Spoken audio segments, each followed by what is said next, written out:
আপনার যেহেতু জবাবদিহিতা ছিল না, কোনো সরকারের মধ্যে কোনো জবাবদিহিতা ছিল না, লুণ্ঠন লুটপাট, এটা নতুন করে বলার কিছু নেই, আমার চেয়ে আপনারা অনেক বেশি ভালো জানেন। কিন্তু আমরা চেষ্টা করেছি, বারবার আমরা রাস্তায় নেমেছি, বারবার কথা বলছি, মানুষকে সমর্থন করবার চেষ্টা করেছি।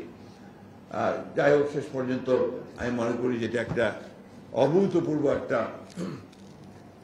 উত্থানের মধ্য দিয়ে, ছাত্র গণঅভ্যুত্থানের মধ্য দিয়ে আমরা একটা পরিবর্তন নিয়ে এসে আবার একটা সুযোগ তৈরি করতে সক্ষম হয়েছি যে একটা নতুন করে বাংলাদেশ নির্মাণ করবার জন্য।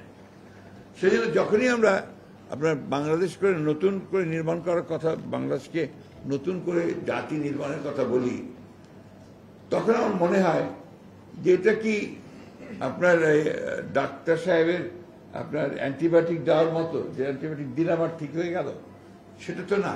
এটা অনেক বছর মিথস্ক্রিয়ার মধ্যে দিয়ে একটা পুরোপুরি সব কিছুর মধ্যে দিয়ে আপনার একটা জিনিস বেরিয়ে আসে।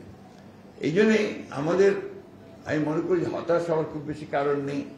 সমস্যা তো আছে, প্রতিদিন সমস্যা, প্রতিদিন নেগেটিভ সমস্ত আপনার কথাবার্তা আসছে মিডিয়াতে, বিভিন্ন জায়গায় আলোচনা হয়েছে। আপনার সোশ্যাল মিডিয়া, সেই সোশ্যাল মিডিয়ার যে একটা ভয়াবহতা এই সমাজকে গ্রাস করে ফেলছে, এটা আপনারা কতটুকু উপলব্ধি করছেন আমি জানি না। আমার মনে হয় সরকারের উপদেষ্টার মতো এখানে আছেন, ওনারা খুব ভালো করে উপলব্ধি করছেন যে আপনার যে মব তৈরি করার যে ব্যাপারটা, সেটা কিভাবে সরকারকে আপনার মাঝে মাঝে আক্রমণ করছে।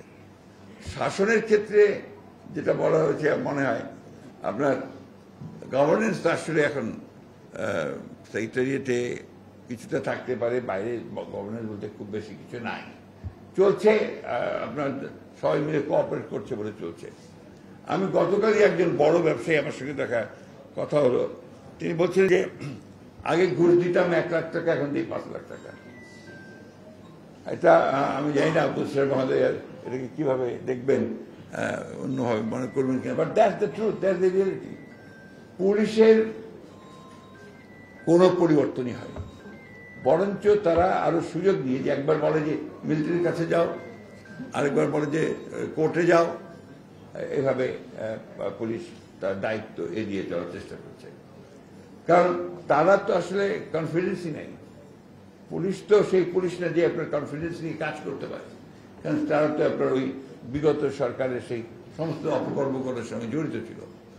ফলে এই জিনিসটা এত সহজ নয়। আমি যে জিনিসটা বলতে চাচ্ছি, এই জিনিসটা এত সহজ নয়। এটাকে রাতারাতি আমরা সবকিছুকে বদলে ফেলতে পারবো না।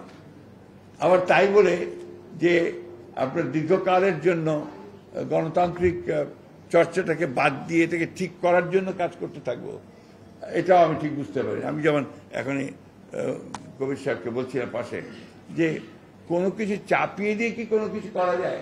একটা প্রক্রিয়া দরকার হয়, প্রসেস দরকার হয়। গণতন্ত্রকে তার প্রক্রিয়ার মধ্যে দিয়ে চলতে দিতে হবে। ভালো মন্দ প্রথম দিকে থাকবে, আবার ঠিক হবে, আবার যাবে, আপনার উত্থান পতন ঘটবে।